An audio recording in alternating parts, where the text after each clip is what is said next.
Here's your host, Adam Carriker.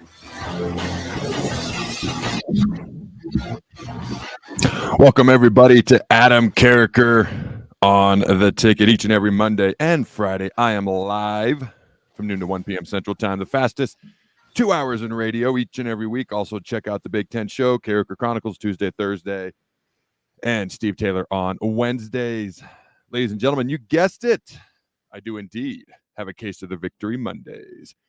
All right, Nebraska gets a victory over Purdue, 31-14 over the weekend. And just in case you missed it, after sweeping both Maryland and Rutgers this past weekend, Nebraska volleyball is now 21-0 on the season with 8 matches left this year. So we got a loaded show as always today. Man, I love having a case of the Victory Mondays. All right, we're going to talk a little bit, obviously, Nebraska football. Okay, 31-14 victory over the Boilermakers.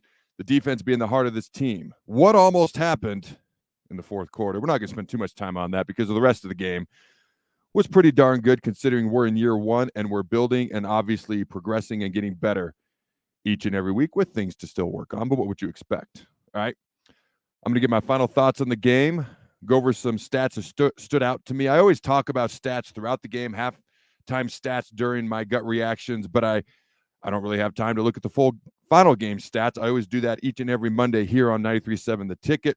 If you always want to hear my instant thoughts and reaction after the game, as you find folks, hopefully you know already, you can always check out my gut reactions. But when you want to hear the full game breakdown, that's what's unique about every victory, or if it's not a Victory Monday, hopefully we have a lot of Victory Mondays going forward here on 93.7 The Ticket. Every Monday following each and every Husker game, I give my final thoughts and full breakdown after rewatching the film, looking at the stats.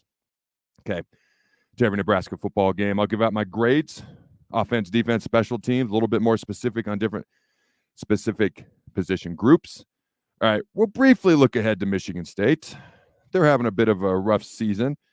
College football AP poll, the first playoff rankings of the season come out tomorrow night, so I'll give mine real briefly.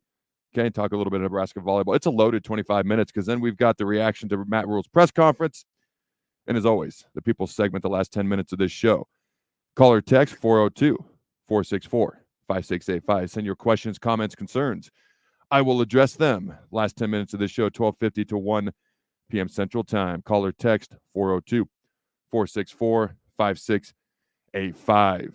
And as always, GE Landscape Supply has pavers and boulders. Great accents for any backyard landscaping project. Sell to homeowners and contractors, and they deliver anywhere, near or far. Stop by at 6701 Cornhusker Highway. Check out gelandscapesupply.com or call 402-467-1627. All right, ladies and gentlemen, Nebraska gets the victory on Saturday, 31-14 over the Boilermakers. The defense played phenomenal. All right, held Purdue to under 200 yards of total offense. They clearly are the heartbeat and the pulse of this team. Earlier this year, month and a half ago, Matt Rhule said something to the effect of this, and I'm going to paraphrase it. Basically, he said, we're a defensive team, and the defense has to realize that. In other words, we're going to try to get better on offense, and you got to carry this team while we try to do that because we're clearly a lot better on defense, and that's basically what he meant at that point in time. We're still much better on defense, but I just put out a show this morning. You can check it out on YouTube, my newest Carriker Chronicles, where I talk partially about how the Big Ten West might, in fact, run through Lincoln. Okay, I'll let you check that out to hear that more in detail. But I talk about how our offense, there's going to be some learning. There's going to be some growing pains because we got youth. We got inexperience. We got 94,822 million injuries, and I'm rounding down as always. I never round up. I don't know why that is. Here's the deal. But they're young, talented guys. You could argue even more explosive, even faster. So once they start to gel a little bit, they could actually be better on offense. I talk about that. And I think you saw the youth. What was it, 5 fumbles, 4 that we lost? I think you also saw that we put up 31 points against Purdue. And you heard coming into the game, Ryan Walters, former defensive player, D1 level. Okay, I guess Colorado Buffaloes is still D1. Ha. Okay. It's a lot better when we beat them. Hopefully that happens next year. That joke would be a lot better. But I digress. The point is this. The man led one of the best defenses in the country last year at Illinois. Okay, now he's head coach at Purdue. He's a defensive-minded guy. We had heard how they were doing some pretty good things on defense. We have 4 guys who were starting day one of the year that started on Saturday, only 2 upperclassmen And the Huskers, while it wasn't pretty, were able to put up 31 points. Yes, there was a blocked field goal return for a touchdown. We are allowed to score on special teams and defense as well. I don't know if you knew that. I was thanking the Lord for that. Otherwise, they'd have no points on the season. That's just science. Now, here's the deal. Okay. The offense, as this year goes along, I could argue Teddy Prohaska is a solid left tackle. Okay. Appears to be fully recovered and healthy. Stay that way, my man. You're a good football player. You could argue that there are things we can do on offense that could make us a little bit better than we had been at other points in this year, as long as we hold on to the football. But the fourth quarter was a little bit more interesting than it should have been. Put the ball on the ground a lot. Purdue scores a defensive touchdown. One of our turnovers leads to a short field, which allows Purdue's offense to score and make the game interesting when it really should not have been. It was 24-0, then 24-7, then 24-14, and Emmett Johnson runs in the touchdown, basically sealed the game, and the final score 31-14. I'm not going to dwell too much on that. There was a little bit of, are we going to lose 24-point lead? That thought entered my mind for a second, and then I cast that demon out. I cast it out immediately. And, of course, the Huskers put the game away. So they are winning games that they have not won in previous years. They are finding ways to win, as opposed to the reverse, which has happened in previous years. That's the part that I'm going to focus on because, yeah, there's things we got to get better at. Shocker. Okay, but I'm focusing on what matters the most, and that is finding ways to win. That is the fact that we have a legit defense. That's the fact that we can run the football. That's the fact that we have the ability to have some explosive plays now, which we had not had the first half of the season. And this is with all these injuries on offense. You've got to be excited about what you see in year one. It was pointed out to me, yeah, the Big Ten West isn't great. You know, I didn't double check this. Somebody tweeted me, we haven't beat a team with a winning record. You know what? We're 5-3. Okay, we won 5 out of 6. We won 3 in a row. Had our first undefeated October since 2001. All right. There is obvious progress, and that's all I've ever asked for. Well, I asked to go to a bowl game. Okay. And then I asked for obvious progress. That's it. To me, that's what sticks out by far the most. All right, final thoughts. Purdue game. Let's look at some of these final stats. The ones that stood out to me the most, third down efficiency. This is improved for the Huskers. They were 50% on the day. They held Purdue to under 33%. So they converted less than a third of their third downs. Fourth down efficiency, Purdue was 0 for 3 on the day, and that was big by the black shirts. Okay. You look at the completion percentage, Purdue was just over 50%. That's not good if you're an offense. Okay. Nebraska only threw the ball 11 times. Okay. Ran the ball 48 times. I'm okay with that. I'm all right with that. Okay. I have no problem with that. And if we start to run a little bit more and more of the old school type of option, or we're just physical smash mouth, we get better as the game goes along, and we get better as each game goes along, that's what I'm looking for. Obvious things we got to improve on, but that's what I'm looking for. All right, Purdue had 2 interceptions. We had none. For the most part this year, when it comes to putting the ball in the air, barring the first 2 passes, I don't know if they were the first 2 passes. They seemed like the first 2 passes in that Northwestern game being picked off. Harburg has taken care of the ball in the air. Okay. They lost a couple of fumbles Saturday. Going to work on that. Penalties. We won the penalty battle. Purdue had 9 for 99 yards. We had 6 for 49 yards. All right. Turnovers. We did not win that. Okay. We had 4. They had 3. We won the time of possession battle. 33 minutes and 1 second to 26-59. Again, Harburg was 6 of 11, 122 yards, averaged 11.1 yards per completion, 2 touchdowns, no interceptions, 67.7 QBR. Emmett Johnson. This was a dude I was excited about as a recruit coming in. He's getting more play time due to the injuries, due to the fumbles of other backs in the backfield. He's getting more play time. He's getting the starts, and you're starting to see why he was highly thought of. He's not even that. He's like 190 pounds. He's not even that. He could honestly really highly benefit from another year or 2 in the weight room. He's not even to where he could potentially fully be yet. Obviously, being a young guy, being a freshman, but you can start to see why the coaches don't hesitate to start him as well. I carried the ball 13 times, 76 yards, 5.8 yards per carry, had a TD on the day. Harburg was our number 2 rusher. Okay.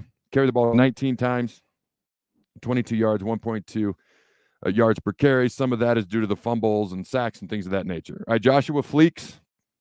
This is a guy who's catching the ball, running with the ball. 3 carries, 19 yards. Okay. Anthony Grant, 6 carries, 18 yards. Jalen Lloyd had the 73-yard touchdown reception. That's a guy just to keep your eye on. Him and Malachi Coleman, 2 Nebraska kids, 2 freshmen, 2 guys with speed that are only going to grow and get better and give us the opportunity to take a top off a defense that we have not had basically until those 2 started starting, which is what I was kind of talking about earlier. All right. The Nebraska list of fumbles is not short. Harburg had 2. Garrett Snodgrass had 1. Jeff Sims had 1. Alec Bullock had 1. I don't know why Quentin Newsome is on here. It says 0 fumbles and 0 lost fumbles. Why is he listed on this? That doesn't make any sense. 5 fumbles, 4 lost. That's the biggest thing we need to address by far. Then that fourth quarter is not even interesting. I don't like it when it's interesting. When we have a big lead, let's keep it not interesting. Let's not make it interesting. It's not your job to make it interesting, but keep finding ways to win. All right, defensively, black shirts, legit. Keep doing your thing. Isaac Gifford, 10 tackles, 4 solo, 2 TFLs. Quentin Newsome, all right, 2 INTs, 5 tackles. All right. The Huskers only had 1 sack on the day, 8 TFLs. All right, Brian Buschini. This is a guy that hasn't been talked about this year that much. Okay, he had 5 punts, totaling 228 yards. Not quite up to the Iowa guy's standard. I'm sorry, that guy's a Heisman Trophy contender. Where you at, Brian? I hope to God we never have a punter that's a Heisman Trophy contender. Never. Brian, never be a Heisman Trophy contender, but just keep doing your thing whenever you get your opportunities. No offense, but I hope those opportunities stay limited. He averaged 46 yards per punt. Okay. 1 touchback, 2 inside the 20, and a long of 59 on the day. All right, so here's my grades for the game. Final thoughts, final grades. You look at the run game. Because you got to factor fumbles into this. That's part of the run game, especially if you're going to be an option team. Okay, I just spoke to Dan Alexander on Friday. And I asked him, had you guys played Vatech, Florida State that year, the 2 teams who played for the national title, Nebraska was number 3 going into the bowl games in that poll, would you have beaten them? And he said yes, but he wasn't uber positive. So I talked to him afterwards. I'm like, dude, you said yes like you were supposed to, but you didn't really believe it. He flat out said we had fumble issues that year. If we don't have fumble issues, he's like, we roll everybody. That was the only thing that gave him cause to pause. He's like, that 99 team was awesome. Just need to take care of the ball a little bit better. Those were his words off air. He was okay if I shared them on air, so I just did. So with the running game, I'm probably going to go C, just balls on the ground. Could be lower than that. Could be higher if we don't fumble. Passing game, we were 6 of 11. We didn't pass a lot. You'd like to complete a higher percentage of that, but when you're able to complete these deep option passes, it keeps the defense honest. Okay, I'm going to go with a B in the passing game. There's pluses and minuses there. When you're not passing a ton, okay, that's okay as long as you can run the ball effectively. Offensive line, I'm probably going to go C minus because there was pluses and minuses there as well. It's I'm going to go C plus because we had so many new starters. You got to take that into consideration. Latovsky, okay, Prohaska. We had a whole new left side of the line, new right guard. Like 60% of the offensive line was brand new Saturday. There was things they could have done better, but taking into consideration that there were so many new faces, I could go C plus, B minus. You go defense, I'm going to go A plus. I guess they gave up a touchdown. How dare they? I'm going to go A plus. Special teams, man. I'm going to go A minus with the blocked field goal, return for a touchdown. And what took it from a B plus to an A minus was the high five on the way in. Now, if there's a flag thrown, I'm going to dock you for that. But the flag was not thrown. All right, overall, when you have as many injuries as the Huskers have had, and you got a team coming off a bye week, teams are always dangerous off a bye week, like Purdue was. I don't care about their record. I've talked about the teams that they play. They've had a tough schedule. Through 8 games this year, they played 7 Power 5 teams. And the one non-Power 5 team is Fresno State. And I don't know what happened to Fresno State Saturday, if they won or lost, but going into Saturday, they only had 1 loss, and they were ranked at 1 point this year. So I took their record with a grain of salt, especially coming off a bye. So Purdue came out, and they were fiery. Chippy, dirty, talking trash, running around with their shirts off. They came ready to play was my point. Nebraska, with a lot of injuries, handled business. There was some ugly ball, but when you win by 17, I'm gonna give him a B, maybe a B plus. I know there was things that were I'm taking into account year one. I'm taking into account injuries. I'm taking into account a lot of youth on the offense. And I'm going to give them a B+. That's a 17-point win versus a team off a bye that was fresh, barking, ready to go. They haven't played a patsy schedule. They're not a phenomenal team. I'm not going to pretend like Purdue is. But it could have been a lot closer, a lot hairier, and we were clearly the better team. Just got to hold on to that ball and make things a little less interesting. I personally appreciate that. All right, you look at Michigan State. I'm not going to spend a lot of time on this. This is a team that is more talented than their record says, but they are exactly who their record says they are. They are a team who is 2-6. Now, they started off 2-0. Okay, didn't exactly play, Giants, Central Michigan and Richmond. They mollywhopped both of them. Then, you lose to Washington. No shame there. Maryland early on was a decent team.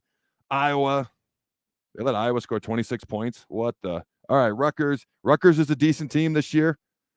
Okay, you'd like to think you can pull that out, but if you lose by 3 points like they did, it's not the worst thing in the world.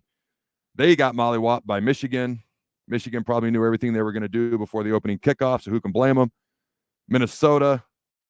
All right, this is a Minnesota team that I still don't think is as good as their record, but right now they hold the tiebreaker with us atop the Big Ten West in that four-way tie that's happening right now. So Michigan State, again, they're a team that is more talented than their record says, but they are playing bad football, which matches up to their 2-6 record, and it's why they've lost 6 in a row. All right, let's go to the college football. We're going to be favored going into that game. I haven't looked up the spread yet. I just assume we're favored when I do my prediction later on in the week. I'll look at the over-under. I'll look at the spread. I'll look at all that. For the first time all year, I might actually take the over, whatever it is. I've taken the under in just about every game this year with Nebraska. While we're not going to consistently march up and down the field, the potential for bigger plays and more points is potentially there, as you saw Saturday. Like I said, my gut reaction, the ceiling is much higher, the floor is much lower. So kind of makes this interesting to watch. Now you look at the current top 10 AP poll. Again, the playoff rankings are going to come out tomorrow night. College football playoff rankings, the first one of the year, also Halloween. Okay. So here we go. Number 1 in the AP polls, Georgia. Number 2, Michigan. Number 3, Ohio State. Number 4, Florida State. Number 5, Washington. Number 6, Oregon. Number 7, Texas. Number 8, Alabama. Number 9, Penn State. Number 10, Oklahoma. After barely surviving UCF, after losing to Kansas, it may come down to Bedlam, Oklahoma State, to see who plays Texas in that Big 12 title game. Who would have thought that? After Oklahoma went out and beat Texas, who went into Alabama and beat them by 10 points. I never like to cross-reference games because one team can be completely different from the week to the next. So just because you beat one team and they beat another team doesn't mean you're going to lose or win to another team, because you might have completely different teams with these young men, and each and every Saturday it's hard to get up and it's hard to stay up and it's hard to, and then you're seeing it with Oklahoma right now. They can beat Texas, but they lose to Kansas. Kansas is decent, but they're not a college football playoff type team like Texas could be. So that's what makes college football so much fun. So Oklahoma's 10th, and just for kicks and grins, Ole Miss is 11. Now, my top 4 in the college football playoff would personally be, or top 6, top 4 with the top 2 out, would personally be as follows. Now, it's tough because Georgia kind of just coasts whenever they can. And then whenever they want to turn it on via a ranked Kentucky coming into Georgia, and they were undefeated at the time, and then Georgia just dominates them. And then, we got a rivalry game versus Florida. Now we're just gonna wipe the floor with you, which is what they did. And then they go out and they struggle versus a not great Auburn team, and they struggle multiple times this year. They're so up and down because they've won 2 titles in a row. It's probably hard for Kirby Smart to keep them motivated week in and week out. Okay, would they win the national title game by 58 points? So there's a little bit of, we can kind of show up when we want to because they can. Will that catch up to them at some point? I believe it will. But when taking that into account in my rankings, I've got them number 1. But there's legit 7 teams on this list that can win a national title. Well, there's technically more than that, but that I see as realistic title contenders. And that's not including Alabama or Penn State or Oklahoma, who's not eliminated yet. So for me, I'm going to go Georgia 1, Michigan 2. Those 2 teams, I know. Sign stealing gate, all that stuff. Those 2 teams to me feel like when they're at the top of their game, they are the 2 best teams in the country. Okay. Those to me aren't an easy 1 and 2, but it's hard to put someone else over them when I look at the other teams. All right. Number 3 for me is a team that I've not been high on all year, but they have the most impressive resume when it comes to beating highly ranked teams of anybody in the country, and that's Ohio State. At Notre Dame, game-winning touchdown drive to seal the victory. The Irish chose to play with 10 men, so it's on them. That ain't Ohio State's fault. And then Ohio State was clearly the better team than Penn State. The final score was 20-12. And I'll readily admit I was wrong about that. I thought Penn State, this was the year they were going to beat Ohio State. They could challenge Michigan. And I was wrong. They lost by 8, but Ohio State was much better than 8 points better than the Nittany Lions on that particular day. The Nittany Lions had almost no chance to score. Their receivers can't get open. And Marvin Harrison Jr., he was the difference in that ball game. Penn State doesn't have anybody that can win one-on-one battles outside, and Ohio State does. And they were without 4 of their starters that day, I might add. Emeka Egbuka, their second best receiver, who's probably one of the top 10 receivers in the country, didn't even play that day. So Penn State could focus on Marvin Harrison Jr., and they still couldn't stop him. So I'm going to go Ohio State third. I have nothing different than the current AP poll so far. I still question if Ohio State is really that good, even though they've got the wins. We'll see how they do versus Michigan. For me, where I'm going to differ from this current poll, okay, I'm going to go Washington 4th over Florida State. And Washington has not looked great the past 2 weeks. Snuck by Stanford, okay, snuck by Arizona State. Ever since that Oregon game, they have not looked the same. For now, I'm going to put them 4th, and I'll go Florida State 5th. I do think Florida State's going to lose a game or 2 that they shouldn't down the road. Maybe not. I like it when teams like Florida State are good again. I like it when teams like Nebraska and Florida State and those types of teams are good again. Washington, Oregon. I know Washington is not a predominant power year after year, but college football is better when those teams are good. So I got Florida State 5th, and then my first out is Oregon. And I'm predicting right here, right now, Oregon's going to get a rematch with Washington, the Pac-12 title game. They're going to beat Washington, okay, and they're going to get in the college football playoff. But I'm not going to go and do my rankings based off what I think is going to happen. I'm going to go off what has actually happened. My opinion is not more important than what's actually happened. So Georgia, Michigan, Ohio State, and then I've got Washington at 4, Florida State 5th, Oregon 6th. Obviously, Texas is still in this conversation. Oklahoma is still in this conversation. Penn State is still in this conversation. Alabama is still in this conversation. I do not think that Oklahoma, Penn State, or Alabama are national title teams. I think the 7 teams, any one of these 7 teams can win the national title, are as follows: Georgia, Michigan, Ohio State, Florida State, Washington, Oregon, Texas. The one thing I have different than the current AP poll, and normally I have a lot of things different than the AP poll, but this week I just flip Washington to 4th, Florida State to 5th. But we'll see what happens, ladies and gentlemen. All right, I will talk a little bit of Nebraska volleyball before the day is over. Okay, got to give them their due respect because they have more than earned it for like 20, 30 years, 2-3 decades. But when we get back, I'll react to Matt Rhule's press conference. All right, ladies and gentlemen, don't go anywhere. We'll be right back.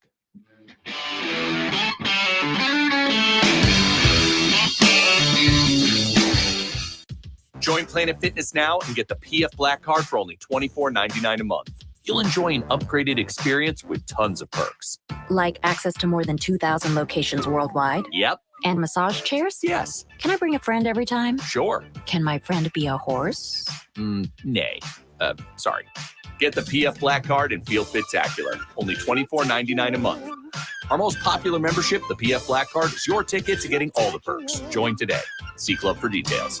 Discover the difference that expertise and experience can make in your real estate journey with Next Ag Appraisal and Realty. Whether you need an appraisal, sales, or farm management, Next Ag comes up with a solution with your legacy and goals in mind. Next Ag isn't just their name, it's your future. So why wait? Visit their website today at www.nextagrealestate.com or give them a call at 402-380-0432 and turn your dreams into reality. Your land, your legacy, their solution.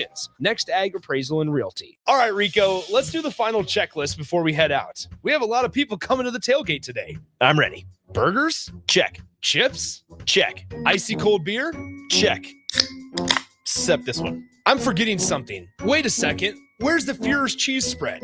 I can't stop eating it. Rico, relax. I always pack extra. It's the biggest hit of the tailgate. For the best appetizer, party dip, and tailgate snack, load up on Fuhrer's Cheese Spread today. Found in most local grocery stores. Hi, Sean Callahan here for Koppel Chevrolet GMC, and man, of the October incentives get better. You won't want to miss this. Happening right now at Koppel, you have 0% financing or $6,500 off MSRP on select new half-ton crew cab pickups. Yes, you heard right. Happening right now until the end of the month. 0% financing or $6,500 off sticker price. Those incentives are the best we've seen this entire year. Hurry on in while supplies last. Just take that short money-saving drive down 144th Street or check us out online at koppelcars.com. You'll be glad you did. All offers include trade-in bonus and with approved credit. Is your backyard ready for fun with friends and family this fall? GE Landscape Supply has pavers and boulders, which are a great accent for any landscaping project. And you can find them at 6701 Cornhusker Highway. GE Landscape Supply sells to homeowners and contractors with a vast selection of landscaping and construction materials. And don't forget, they deliver anywhere, nearby or far away. Stop by at 6701 Cornhusker Highway from 7 a.m. to 5 p.m. Monday to Friday. Go to gelandscapesupply.com for more info or call 402-467-1627. Get all of your favorite restaurants delivered with VenueDelivered.com. One place for ordering delicious appetizers, refreshing salads, hot entrees, fresh sandwiches, and more. From Venue Restaurant and Lounge, Piedmont Bistro, and all Lincoln Good Sense Subs locations. Download our phone app to earn rewards on all of your carryout and delivery orders. Available on Apple and Android, just search for the Pillar Restaurants app. That's the Pillar Restaurants app. Download today.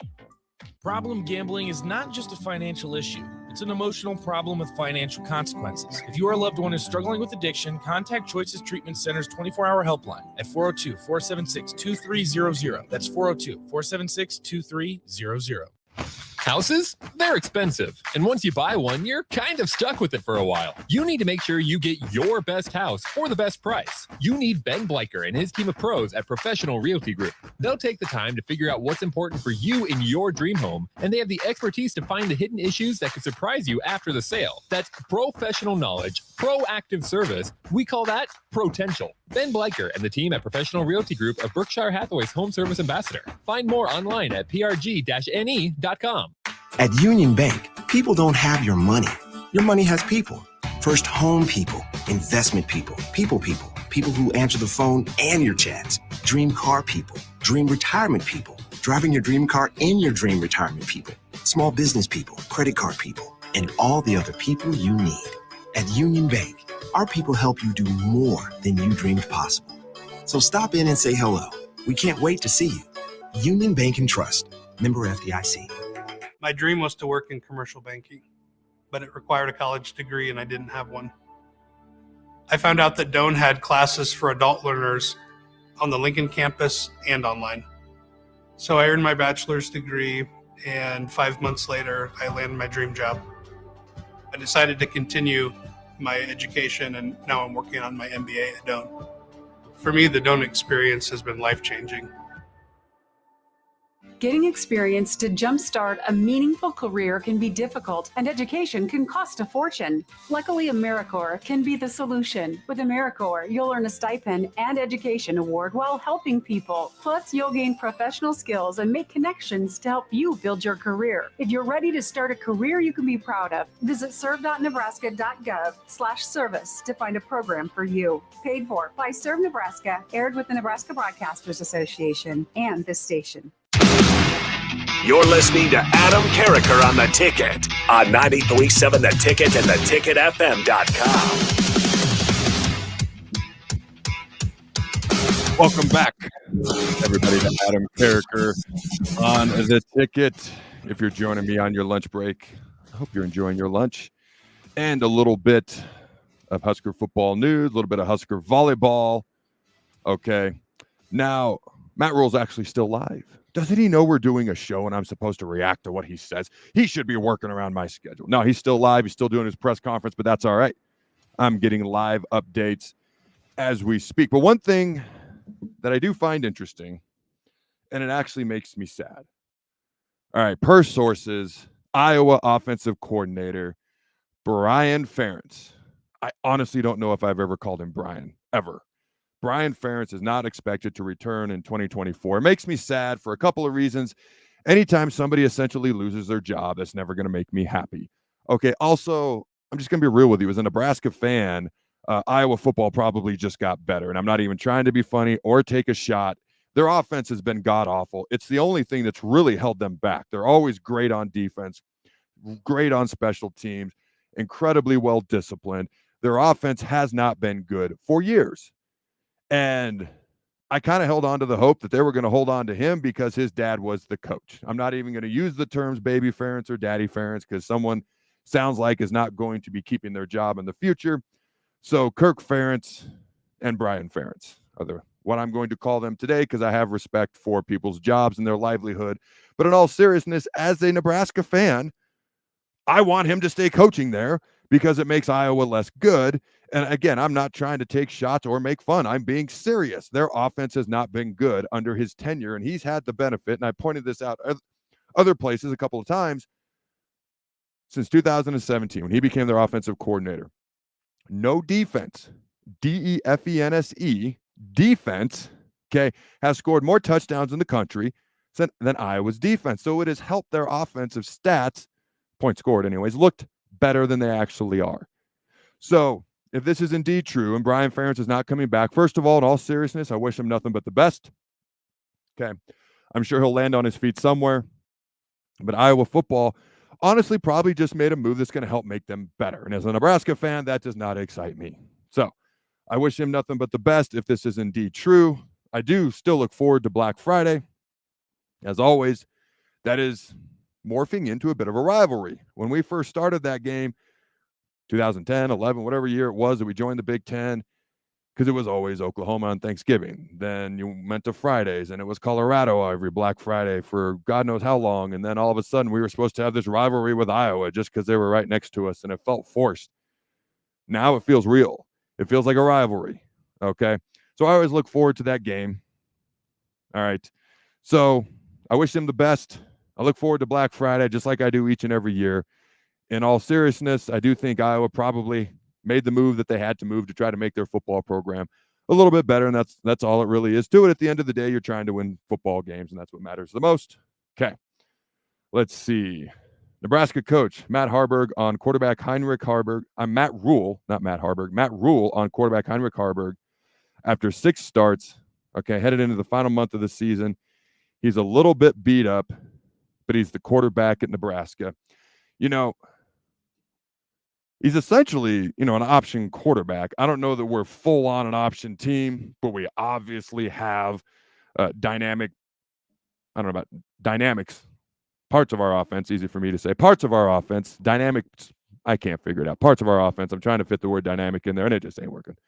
Parts of our offense that are option-oriented, okay, from the actual option plays to the option passes and things of that nature. So if you're an option quarterback, I don't want to say you're a running back who throws every once in a while, but you're obviously going to take a lot more hits, and I love the way he runs. I love how physical he is. I love his attitude that he brings to running the football, and I guarantee his teammates feed off of that. I guarantee his linemen want to block harder and longer for him, and I guarantee wide receivers are much more likely to actually block for him, and I guarantee the running backs are going to run harder because they can't be outran by the quarterback. So I guarantee what he does, okay, breathes life into everybody on the offense. All right, tight ends who are like, hey, throw me the ball too, are going to be like, all right, I'll go ahead and block because I love this guy. And our tight ends have been blocking well all year. Fedoni, Berkshire. Okay, they've been doing a good job all year. Not saying they haven't. So he's a little bit beat up, but that's part of being an option quarterback also. He's a Nebraska kid. He's a tough kid. He's a tough football player, and he's a leader on that team. Okay, so I look forward to seeing him run the next defender over that tries to get in his way and tries to tackle him. Now, Nebraska is going to be playing Maryland on Peacock.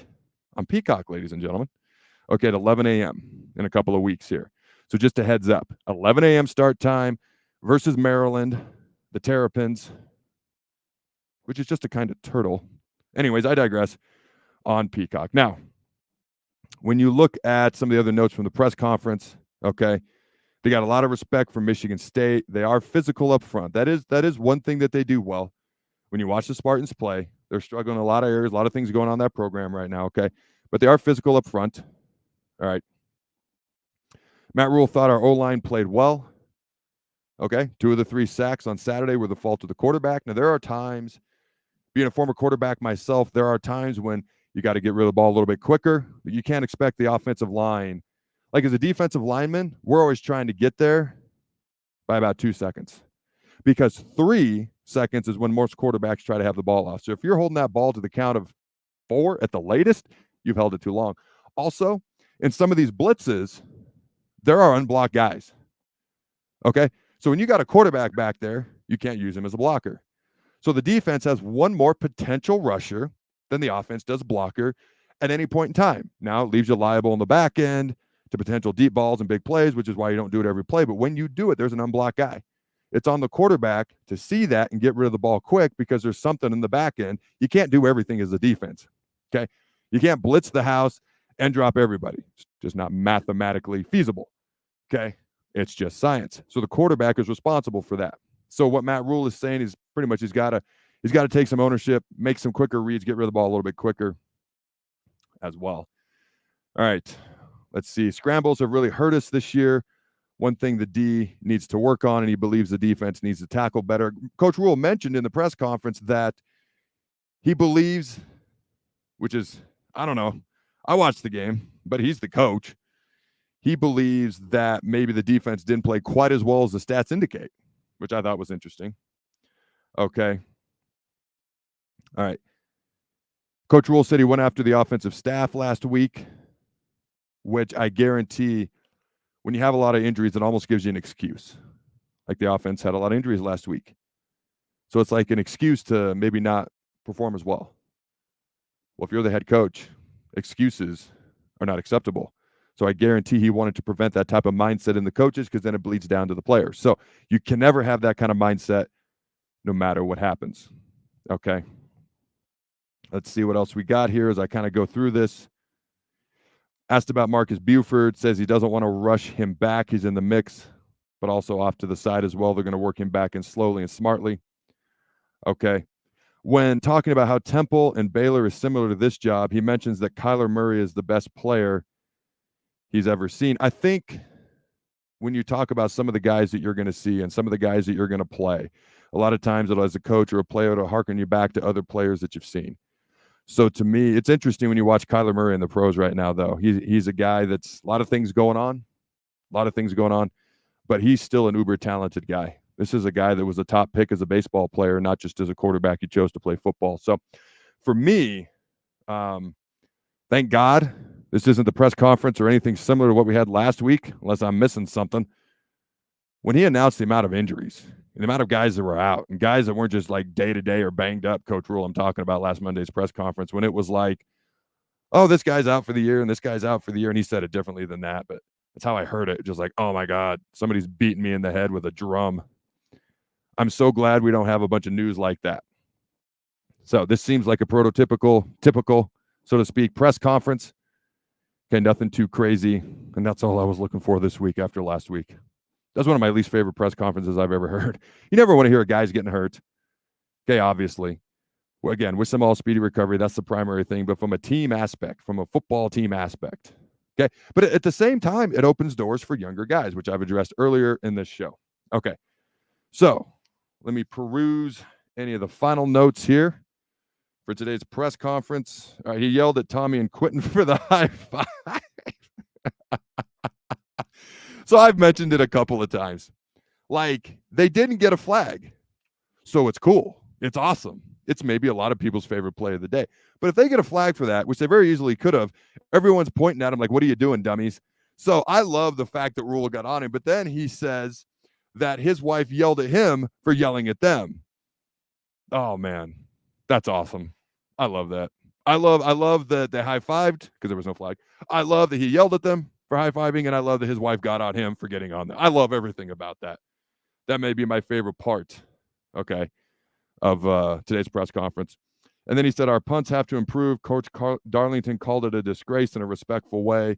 Darlington and a few of the other guys were at practice recently. So got to keep improving on that as well. When you look at the numbers, Buccini's numbers are okay, but just got to get better from an overall standpoint.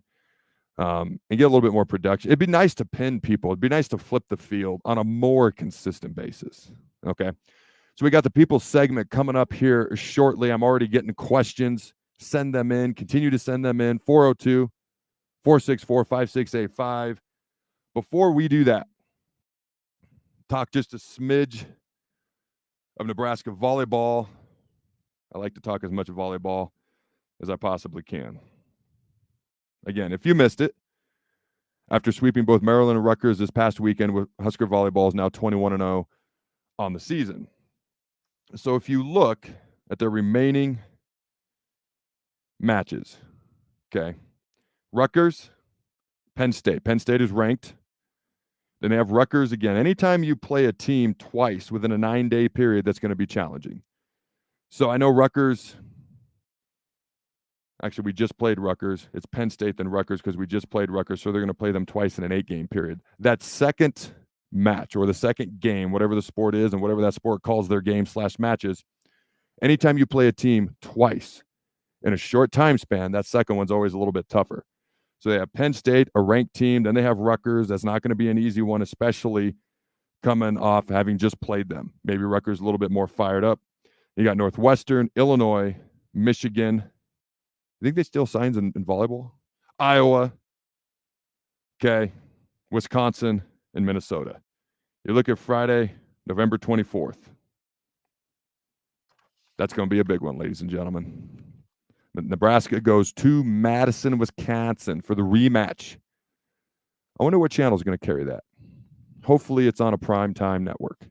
I know they're competing with college football that entire weekend, rivalry weekend. But that's going to be a fun one to watch. Wisconsin's going to want revenge. Man, imagine if Nebraska goes into Madison. Probably going to go 5 sets. Let's be real. But what if they pull it off again? They can. That would be phenomenal.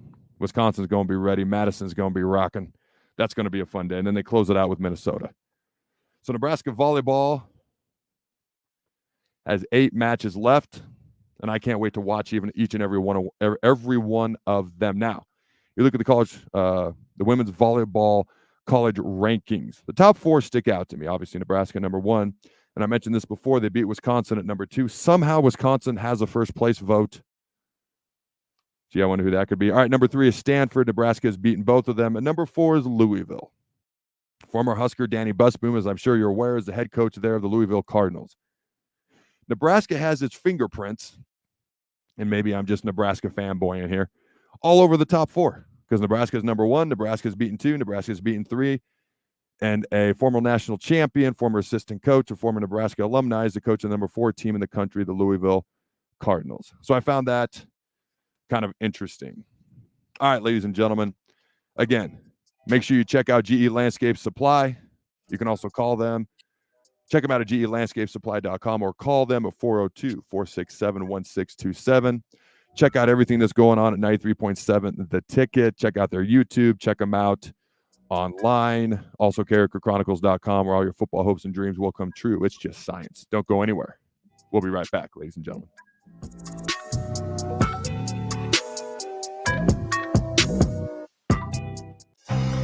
Integrated Life Choices has been inspiring opportunities for individuals with disabilities for more than 15 years in Lincoln and across Nebraska by offering a number of services.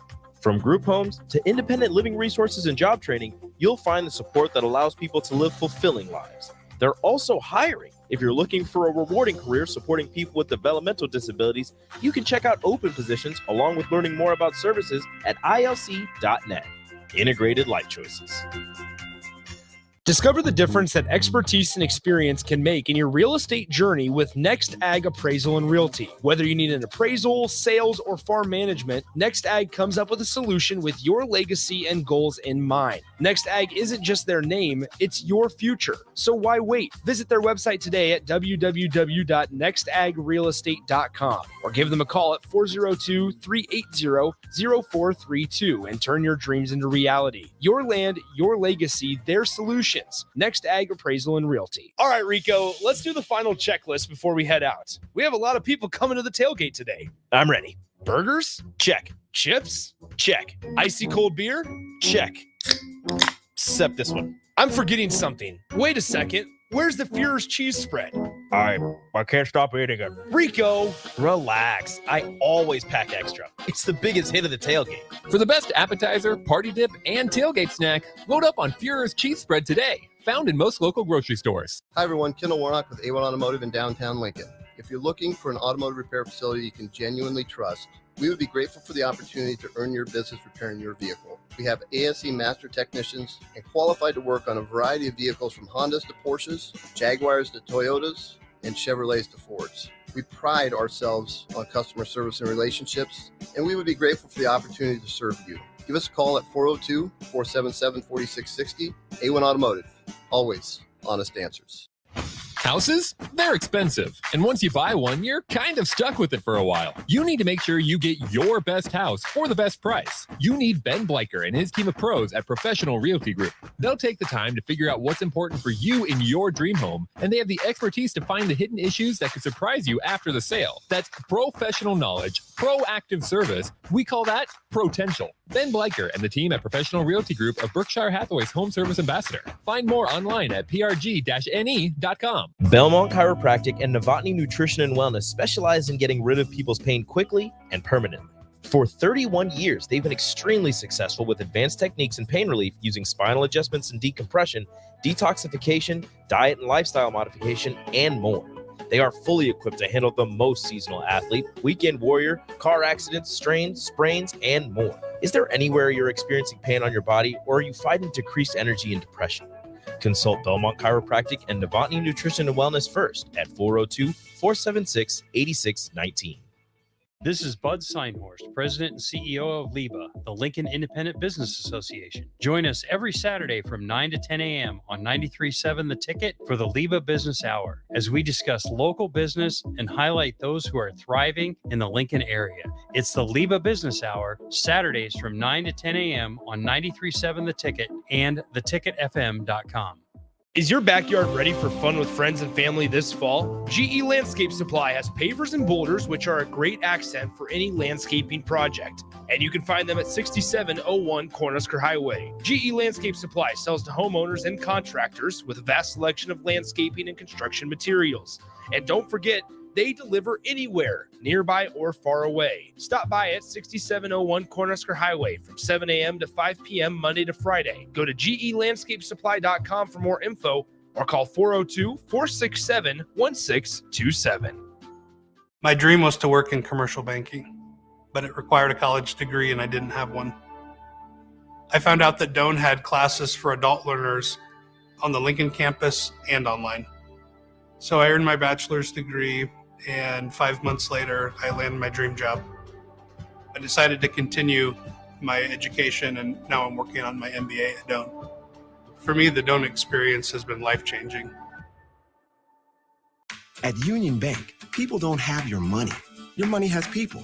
First home people, investment people, people who answer the phone and your chats, dream car people, dream retirement people, driving your dream car in your dream retirement people, small business people, credit card people, and all the other people you need. At Union Bank, our people help you do more than you dreamed possible. So stop in and say hello. We can't wait to see you. Union Bank and Trust, member FDIC. Old School with DP and J.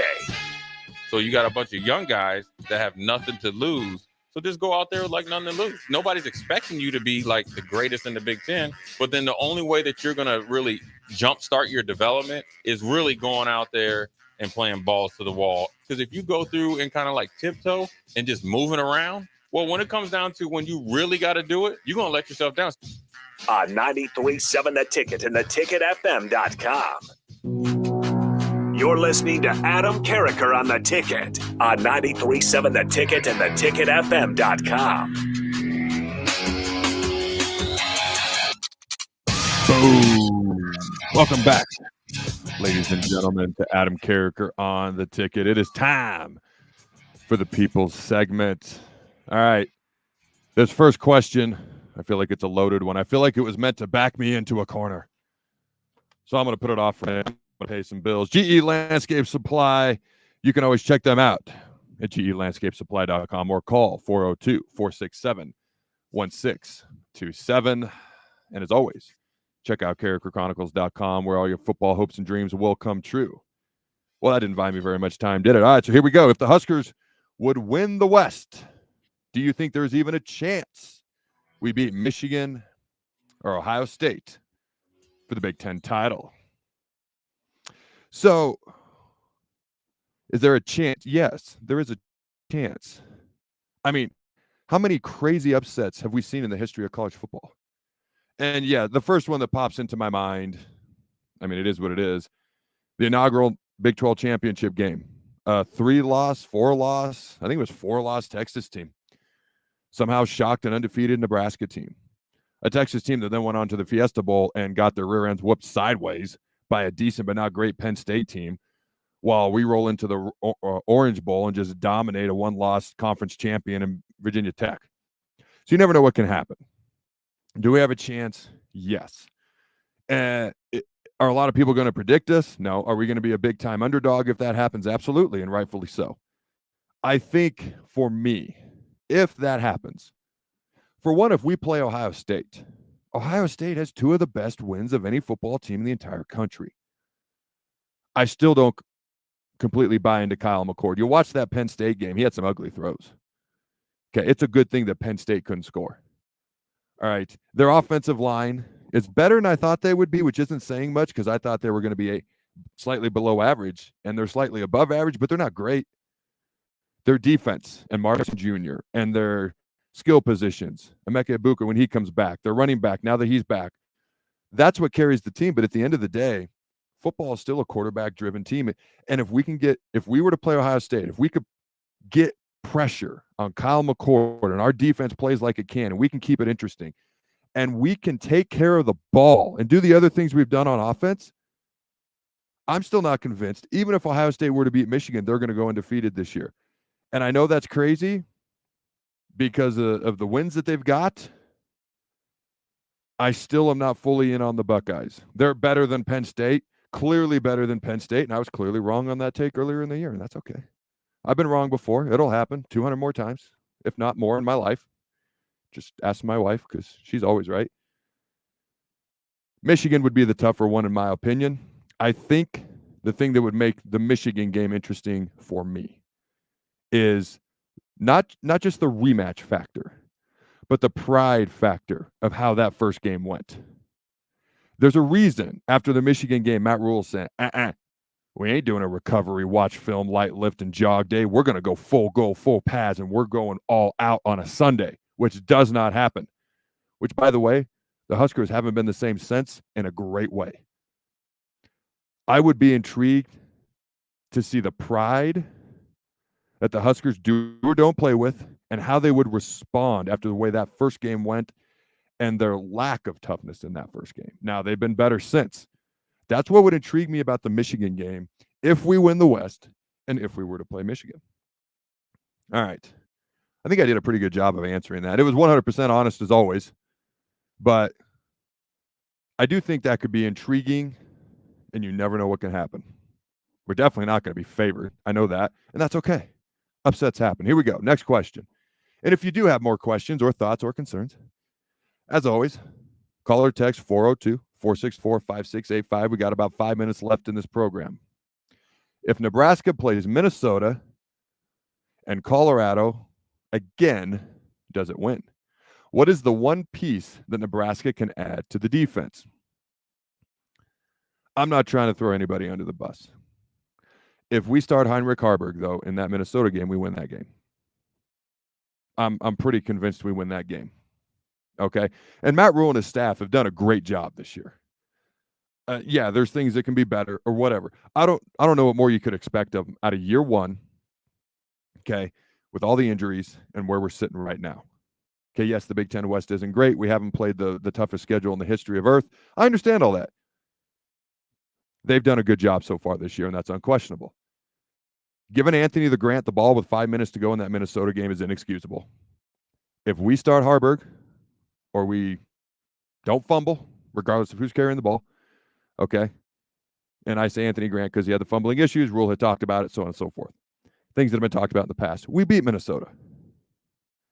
Colorado's the more intriguing one because I remember that Colorado game as good or better than any game this year. For some, it's like crystal clear in my mind. The score was 0-0 with 7 minutes to go before half.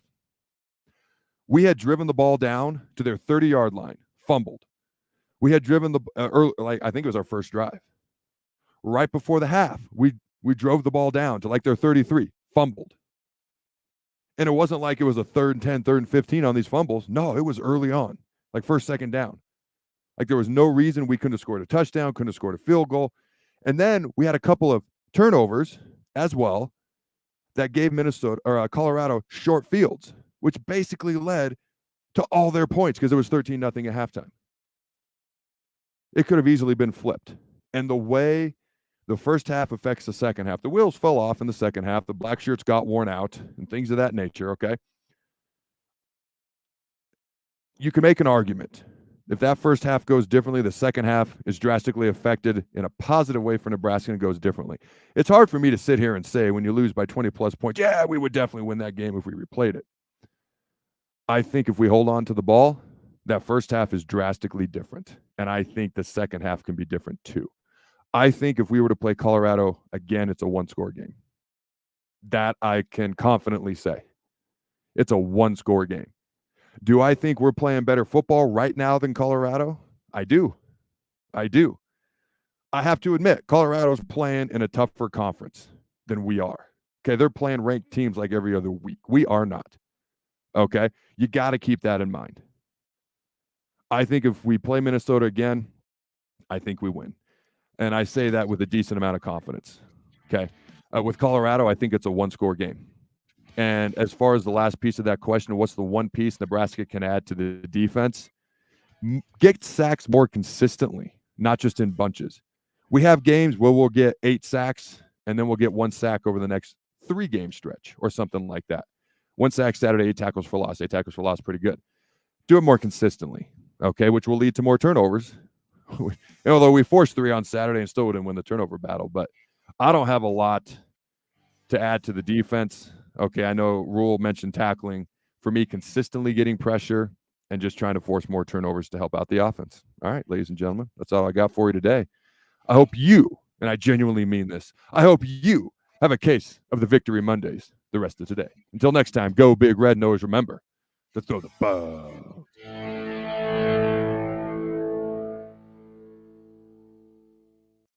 This is Lincoln's home for sports talk on the FM dial. Also online at the